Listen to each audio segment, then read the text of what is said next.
Hello everyone and Happy New Year. It's 2025, it's January 3rd now, so I'm a little bit late, but it's time to go over some video game pickups for the end of 2024. We got a little short stack right here, but some cool stuff nonetheless. I'm going to start with just one singular Wii U game.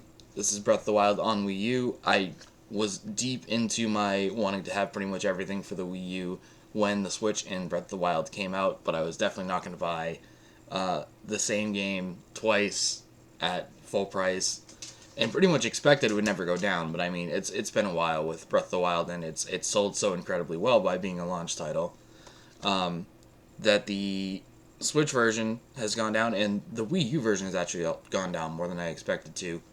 Probably from all those people who couldn't get their hands on a Switch but needed Breath of the Wild. So this finally dropped under $20. So I was like, yeah, I'm gonna buy it at under $20 to have in my Wii U collection. So I do now own 2 copies of Breath of the Wild. I really want to get Twilight Princess now because for a while I didn't have any of the Zeldas. Pretty much, I had Wind Waker, and that was me having that version of Wind Waker. Hyrule Warriors being a thing that's first released on Wii U, but Twilight Princess, I was like, I have it on GameCube, and Breath of the Wild, I had it on Switch. I was like, the only games I'm not buying for this Wii U collection are the Zelda ones. But I actually really would like to get Twilight Princess for Wii U. It's just really, really expensive. I'd like to see it get re-released, and maybe the price on the Wii U version will drop one day, but we'll see. We've got 3 PS5 games to talk about here. First, we got Diablo IV, which I waited until it was $10 on sale to pick up, and I picked it up. I started playing it. It took 90 gigabytes of my hard drive, and I was really enjoying it because it's still Diablo. It feels like Diablo. It's good. It's easy to get into. I stopped playing Diablo 4 because Activision Blizzard decided they didn't want me to play Diablo 4. They wanted me to play the new campaign that they made for Diablo 4. And they just incessantly kept showing me stuff and offering me to upgrade the character that I just made.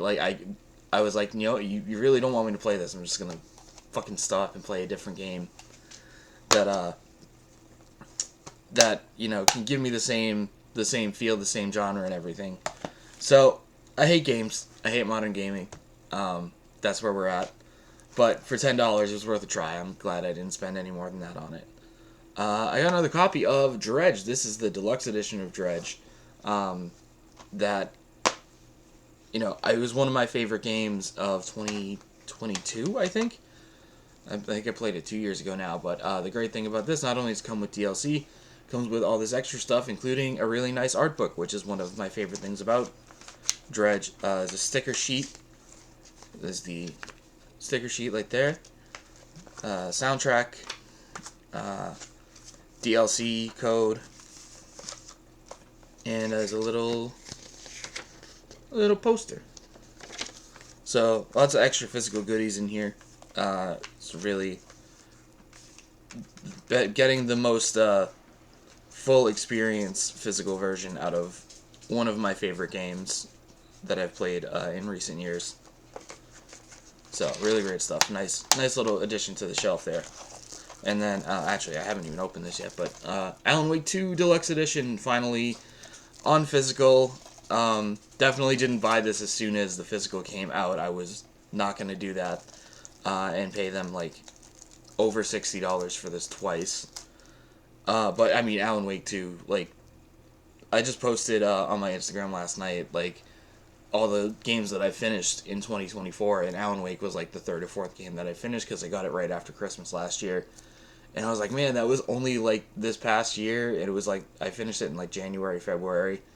And I mean, it's amazing. It's still one of my favorite recent games, and I'm really wanting to actually go play New Game Plus on it now. And so I'm thinking about that now and making sure that I take care of all the DLC because I did all the Night Springs ones. I don't think I did Lake House yet, and this also does come with Alan Wake Remastered, the first one, which I actually do regret not replaying before I played Alan Wake 2, but I still thought Alan Wake 2 was phenomenal, so that was great. We got some Switch games. We got Fire Emblem Engage. In my household, We were actually all really excited about there being another Fire Emblem that was more in the traditional like battle focus, not as much like the social aspect, anything like that. But then we kind of put off getting it because we heard mixed things on the reviews. So I finally did basically get this as a Christmas present for like the whole house. And I'm the first one who's popped it in and given it a try, though I haven't gotten very far. So I mean, it does look like pretty much traditional Fire Emblem, which is more or less what I want out of this series right now. The more I need to get into it, because I love like Shining Force, and I found out that I do enjoy like a tactical RPG. But most of this series, the stuff that is the most in line with what I would like, the most expensive ones are the ones that I think I would like the best, like Path of Radiance. So I definitely don't have Path of Radiance. We do have Radiant Dawn. I feel like I'd probably worth giving that one a try too. I know we have Awakening somewhere in this house. It's not my personal collection, I don't think, but I'm pretty sure we do have Awakening. But yeah, Fire Emblem Engage, gonna be worth a try for a traditional Fire Emblem game.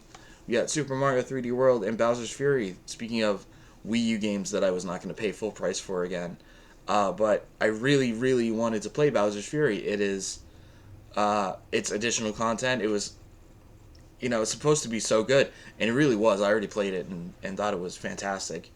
But I also understand why I wasn't going to pay like full price for this game again. I really like Super Mario 3D World, and I like it on the Wii U, and I have no reason to want to upgrade other than this additional content. So I did get it for Christmas, though, and already played Bowser's Fury and thought it was fantastic. But I wouldn't have paid for it again just to have that, so I'm glad that I finally was able to take care of that. And then lastly, a limited run order finally came in. This wasn't the entire thing, so obviously Turok 1 and 2 on the Switch were in my collection already from their original releases. But what we got right here was Turok 3, got its remaster, and I did play Turok 3 on 64 recently. It's really good, and it's aged a little bit better, I think, than the other ones have. But it might take like a little bit more of a side-by-side to play it, but it's a more linear game with more like set pieces and stuff, and I did think it was really good and would do well, especially as the game that by far the least amount of people played compared to 1 and 2. So to go with my Turok 1, 2, 3, I did also order the slipcover, which was like $10, I think. So now I have all three of them. They're a really nice place on the shelf. It's not a bad way to display them, since I wasn't gonna buy the like N64 box versions. So this looks really nice though. And that's it. That's it for December 24, the end of the year. So I will see y'all next month. We have finished the initial run of playing all the N64 games in the library. So I did uploaded the review for Pro Skater 3. Now the floodgates are open. I can go back, do whatever I feel like. I did just do my first ROM hack review in like a year since the week that I put the website up. And I did WrestleMania 10, which is a great ROM hack. So go check that out. And I'll have other stuff to get to. Yeah, just whatever I feel like and whatever I want to upload for N64 stuff going forward. But we'll be chipping away at getting all of the profiles out for that first 296 and the 388 total for worldwide, and a bunch of other stuff as it comes. So thanks for watching. Hope 2025 is good to you. Fingers crossed, everybody. Yeah, see you later. Thanks.